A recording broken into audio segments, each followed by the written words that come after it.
Good morning everyone. This is the last video of your poem I Remember. In previous video I have explained 3 stanzas. So now in this video I am going to explain the stanza number 4 and the stanza number 5. So I have already told you what is the theme of this poem. What is the theme of this poem? The poet feels the happiness. The poet shares the happiness that he experienced in his childhood days. The poet remembers the happiness, the joy, the feeling that he experienced in his childhood days. Poet ने अपने बचपन के दिनों में जो प्रसन्नता, जो खुशियां महसूस की, उस बचपन के दिनों की खुशियों को, फीलिंग्स को पोएट महसूस करता है, रियलाइज करता है. Because childhood memories always remain with us. क्योंकि जो बचपन की यादें हैं कोई इंसान अपने जीवन में कभी भी भूल नहीं सकता. जो बचपन की यादें होती बहुत अच्छी होती है और उसको कोई भी व्यक्ति अपने जीवन में कभी भूल नहीं सकता. So let us start. I remember when I was used to swing. Now the poet remembers that when he was a child. The poet remembers that when he was a child, he used to swing in his childhood days. The poet remembers that when he was a child, he means the poet used to swing in his childhood days. Poet याद करता है कि जब वो छोटा बच्चा था तो अपने बचपन के दिनों में वह स्विंग किया करता था, झूला झूलता था. And thought the air must rush as fresh. And thought the air must rush as fresh. And poet felt the cool rush of air on his face, and the poet felt the cool rush, the cool blow of air on his face.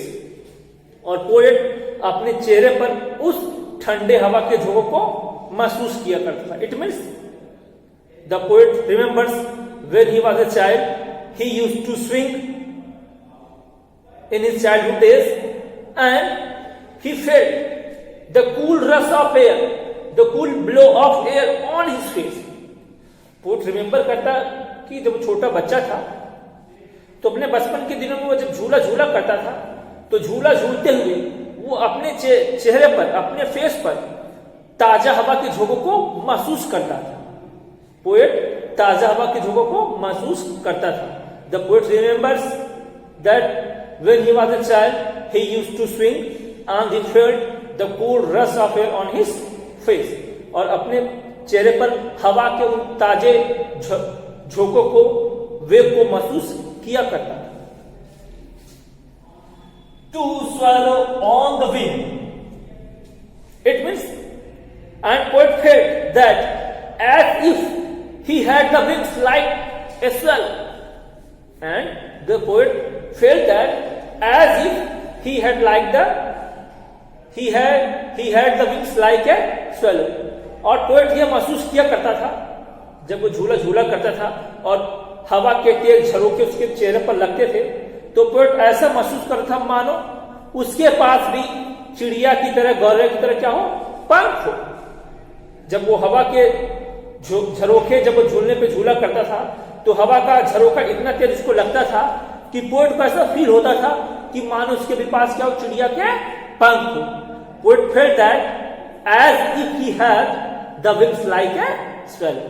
Poet को ऐसे लगता था मानो उसके पास swallow जो पक्षी है, गौरैया, उसकी तरह उसके पास क्या है, पंख है, वो ऐसे झूल रहा है.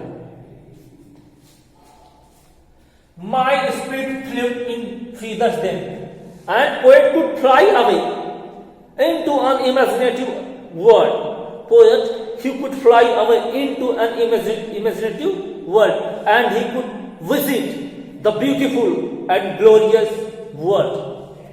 और पोएट ऐसा महसूस करता था कि मानो उसके पास क्या हो, पंख हो, और वो इस सुंदर दुनिया में, इस विशाल, इस खूबसूरत दुनिया में वो क्या कर सकता था, विचर सकता था, घूम सकता था। It means childhood life is the symbol of energy, is the symbol of happiness, is the symbol of piece. जो चाइल्डहुड डेज है वो किसका सिंबल है?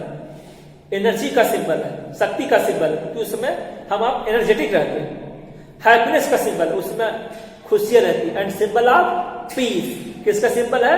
Symbol of peace. In childhood life there is no tension, no problem. Childhood days में कोई चिंता, कोई tension नहीं रहता, बस एंजॉय करिए अपनी लाइफ। और क्या? That is so happy now, but the poet is saying that my spirit is at this time now to help. लेकिन कह रहा वही मेरी आत्मा इसमें क्या हो गई, बहुत भारी हो चुकी है। कह रहा जब बचपन में था तो मेरी आत्मा हल्की थी, मन हमेशा प्रसन्न रहता था, लेकिन but now the poet has become adult, that's why his spirit is to help. लेकिन अब पोएट वयस्क हो चुका है, बड़ा हो चुका है, इसलिए उसका जो स्पिरिट है वो क्या हो चुकी है, भारी हो चुकी है। It means there is no happiness in the life of poet because he has a lot of responsibility that he has to do. क्योंकि अब पोएट बड़ा हो चुका है, उसके ऊपर रिस्पॉन्सिबिलिटी आ चुकी है, जिम्मेदारी आ चुकी है, और वो जिम्मेदारियों के बोझ के तले क्या हो चुका है, दब चुका है। पोएट घुट घुट कर जीवन जी रहा है, इसलिए पोएट कह रहा है कि जो मेरा जीवन है, जो मेरी आत्मा है, वो कठोर हो चुकी है। मतलब I am not energetic as I used to be in my childhood life. Poet कह रहा कि जितना एनर्जेटिक, जितना खुश मैं अपने बचपन के दिनों में रहता था, उतना खुश मैं अब नहीं हूं। मेरी आत्मा क्या हो चुकी है, भारी हो चुकी है। And summer pulls could hardly hold the fever on my brow.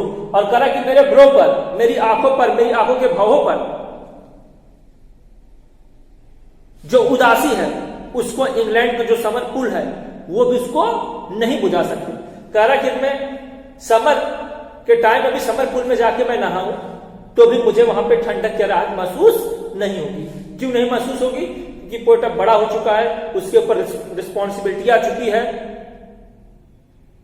और अब वो छोटा बच्चा नहीं है, और छोटे बच्चे की तरह उसके जीवन में फ्रीडम या हैप्पीनेस नहीं है। नेक्स्ट स्टैंजा देखते हैं। तो इस स्टैंजा का क्या है? The poet remembers that when he was a child, he used to swing in his childhood and felt the cool rush of air on his face and felt as if he had the wings like a swallow and he could fly away into an imaginative and beautiful world. अब चलिए देखते हैं। I remember the fig trees dark and high. Now the poet remembers those fig trees were dark and high in his childhood days. Now the poet is remembering the trees of his childhood lives. अब poet अपने बचपन के फिर के उन trees को याद कर रहा है जो कि बहुत घने थे और बहुत ही बड़े थे। पोएट अपने बचपन के फिर ट्री को याद कर रहा है और सोच रहा है कि वो जो ट्री थे वो क्या थे, बहुत ही घने और बड़े थे। I used to think their slender tops were close against the sky. And when the poet was a child, he was thinking that the fig tree, it was very close to the heaven. It was very close to the sky. जब poet छोटा था तो जब वो fig के tree को देखता था जो कि बहुत लंबे थे, तो उन फिग के ट्री को देखने के बाद पोएट के मन में एक कल्पना आती थी। पोएट ये सोचता था कि ये जो फिग ट्री है ये आकाश से, स्वर्ग से क्या है, एकदम नजदीक है। उसको ऐसा लगता था कि ये जो फिग ट्री है ये स्वर्ग को छूता है, ये स्वर्ग के नजदीक है। इसकी जो शाखाएं हैं, इसकी जो ब्रांचेस हैं, वो स्वर्ग को, आसमान को क्या करती हैं, छूती है। ऐसा पोएट कब सोचता था? जब वह छोटा बच्चा था। ऐसा क्यों सोचता था? Because children are innocent, they are guileless. क्योंकि जो बच्चे होते बहुत ही इनोसेंट होते हैं, उनके मन में कोई गलत विचारधारणा नहीं होती, उनका जो हर्ट होता है पूरी तरीके से साफ होता है। तो वही पोएट भी जब छोटा बच्चा था तो जब वो फिग के ट्री को देखता था तो कहता था कि इतने बड़े ट्रीज हैं, इसका मतलब ये जो ट्री है ये आसमान को स्पर्श करते हैं, स्वर्ग को टच करके, ऐसा पोएट सोचता था। It was a childish ignorance but the poet says that was my childhood ignorance, childish ignorance.